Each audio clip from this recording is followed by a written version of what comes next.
അരവിന്ദ് കെജ്രിവാളിന്റെ അഹങ്കാരം ഇന്നത്തോടെ അവസാനിച്ചു. ഒറ്റയ്ക്ക് നേടാമെന്ന പാർട്ടിയുടെ മനോഭാവം തകർന്ന് തരിപ്പണമായിരിക്കുകയാണ്. അതുകൊണ്ട് തന്നെ വിമർശനങ്ങൾ ഇരു കൈയും നീട്ടി ഏറ്റുവാങ്ങുകയല്ലാതെ നേതാവിന് മറ്റ് നിവൃത്തികളൊന്നും തന്നെയില്ല. അരവിന്ദ് കെജ്രിവാളിനെ വിമർശിച്ച് സാമൂഹിക പ്രവർത്തകൻ അണ്ണാ ഹസാരെ രംഗത്ത് വന്നിരിക്കുന്നു. അരവിന്ദ് കെജ്രിവാളിന്റെ രാഷ്ട്രീയ യാത്രയിൽ നിരാശയുണ്ട് എന്നാണ് അണ്ണാ ഹസാരെ പറഞ്ഞിരിക്കുന്നത്. ഡൽഹി നിയമസഭാ തിരഞ്ഞെടുപ്പിൽ ആം ആദ്മി പാർട്ടിക്ക് ഭരണം നഷ്ടമാകും എന്ന് ഉറപ്പായതിനു പിന്നാലെയാണ് ഹസാരെയുടെ ഈ പ്രതികരണം. ഒരു സ്ഥാനാർത്ഥിയുടെ പെരുമാറ്റവും ചിന്തകളും ജീവിതവും ശുദ്ധവും മറ്റുള്ളവരെ അപകീർത്തിപ്പെടുത്താത്തതും ത്യാഗത്തിൽ കേന്ദ്രീകൃതവുമാകണമെന്ന് ഞാൻ എപ്പോഴും പറഞ്ഞിട്ടുണ്ട്. ഈ ഗുണങ്ങൾ വോട്ടർമാരിൽ വിശ്വാസം വളർത്തുന്നു. ഈ തത്വങ്ങളെ കുറിച്ച് ഞാൻ അരവിന്ദ് കെജ്രിവാളിനെ ഉപദേശിച്ചു. പക്ഷേ അദ്ദേഹം എന്റെ ഉപദേശം ശ്രദ്ധിച്ചില്ല. മദ്യം പോലുള്ള വിഷയങ്ങളാണ് അരവിന്ദ് കെജ്രിവാൾ മുൻഗണനയായി കണ്ടത്.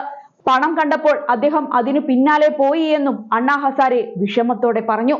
വർഷങ്ങളായി കെജ്രിവാളിന്റെ മുൻഗണനകളിലെ മാറ്റത്തോടുള്ള നിരാശ താൻ പങ്കുവച്ചിരുന്നുവെന്നും അദ്ദേഹം എടുത്തു പറഞ്ഞു. അണ്ണാ ഹസാരെയും അരവിന്ദ് കെജ്രിവാളും അടക്കമുള്ളവർ രാജ്യതലസ്ഥാനത്ത് നടത്തിയ പ്രക്ഷോഭമാണ് 15 വർഷത്തെ കോൺഗ്രസ് ഭരണത്തിന് അന്ത്യം കുറിച്ചത്.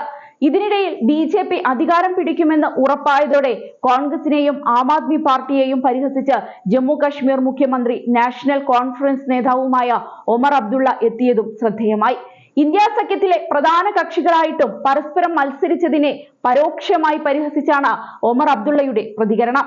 ഇനിയും തമ്മിലടിക്കൂ, നിങ്ങളുടെ ഇഷ്ടത്തിനനുസരിച്ച് പോരാടുക, പരസ്പരം പോരാടി അവസാനിക്കുക എന്ന മീമാണ് ഒമർ അബ്ദുള്ള പങ്കുവച്ചത്. ഡൽഹിയിൽ BJPക്ക് അനുകൂലമായ സാഹചര്യമാണ് എന്ന് നേരത്തെ തന്നെ ഒമർ അബ്ദുള്ള പറഞ്ഞിരുന്നു. ഇന്ത്യ മുന്നണിക്കെതിരെ നേരത്തെയും ഒമർ അബ്ദുള്ള വിമർശനം ഉന്നയിച്ചിരുന്നു. ഇന്ത്യ മുന്നണിയുടെ നേതൃത്വത്തെക്കുറിച്ചോ അജണ്ടയെക്കുറിച്ചോ വ്യക്തതയില്ലെന്നും ലോക്സഭാ തിരഞ്ഞെടുപ്പിന് വേണ്ടി രൂപീകരിച്ചതാണെങ്കിൽ അതിനുശേഷം സഖ്യം അവസാനിപ്പിക്കണമെന്നും അദ്ദേഹം പറയുകയുണ്ടായി. ലോക്സഭാ തിരഞ്ഞെടുപ്പിൽ ഡൽഹിയിൽ സഖ്യത്തിൽ മത്സരിച്ചുവെങ്കിലും കോൺഗ്രസും AAPയും നിയമസഭാ തിരഞ്ഞെടുപ്പിൽ വെവ്വേറെ മത്സരിക്കാനാണ് തീരുമാനിച്ചത്. മാത്രമല്ല, ഇരു പാർട്ടികളിലെയും നേതാക്കളും പരസ്പരം ആരോപണ പ്രത്യാരോപണങ്ങൾ ഉയർത്തുന്നതിൽ മടി കാണിച്ചില്ല. BJPയുടെ B ടീം ആണ് എന്ന് പരസ്പരം ആരോപിക്കാനും ഇരു പാർട്ടിയിലെയും നേതാക്കൾ മുന്നോട്ട് വന്നിരുന്നു. ഹരിയാനയിൽ കോൺഗ്രസ് നാണം കെട്ട തോൽവി ഏറ്റുവാങ്ങിയിട്ടും സഖ്യം വേണ്ടെന്നായിരുന്നു ഇരു പാർട്ടികളുടെയും തീരുമാനം.